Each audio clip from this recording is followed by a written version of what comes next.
आप सभी श्री हरि विष्णु भक्तों को नमस्कार। स्वागत है अनुकरणीय सनातन पर। आज मैं आपको अक्षय तृतीया की कथा सुनाने जा रही हूँ।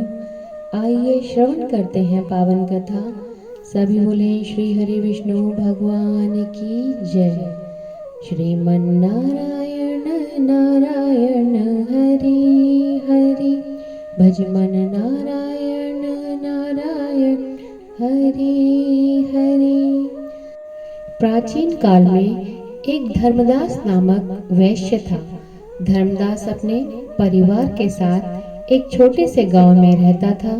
वह बहुत ही गरीब था। वह हमेशा अपने परिवार के भरण पोषण के लिए चिंतित रहता था। उसके परिवार में कई सदस्य थे। धर्मदास बहुत धार्मिक प्रवृत्ति का व्यक्ति था। उसका सदाचार तथा देव एवं ब्राह्मणों के प्रति उसकी श्रद्धा अत्यधिक प्रसिद्ध थी। अक्षय तृतीया के व्रत के महात्म्य को सुनने के पश्चात उसने अक्षय तृतीया पर्व के आने पर सुबह जल्दी उठकर गंगा जी में स्नान करके विधि पूर्वक देवी देवताओं की पूजा की। व्रत के दिन समर्थ अनुसार जल से भरे घड़े, पंखे, जौ, सत्तू, चावल, नमक, गेहूं, गुड़, घी, दही, सोना तथा वस्त्र आदि वस्तुएं भगवान के चरणों में रखकर ब्राह्मणों को अर्पित की। इतना सब दान देखकर धर्मदास के परिवार वाले तथा उसकी पत्नी ने उसे रोकने की कोशिश की।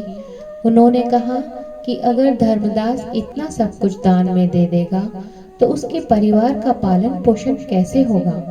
फिर भी धर्मदास अपने दान और पुण्य कर्म से विचलित नहीं हुआ और उसने ब्राह्मणों को कई प्रकार का दान दिया।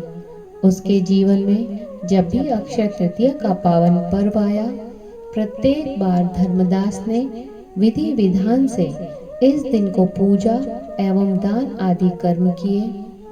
अनेकों रोगों से ग्रस्त तथा वृद्ध होने के उपरांत भी उसने उपवास करके धर्म कर्म और दान पुण्य किया। यही वैश्य दूसरे अगले जन्म में कुशावती का राजा हुआ।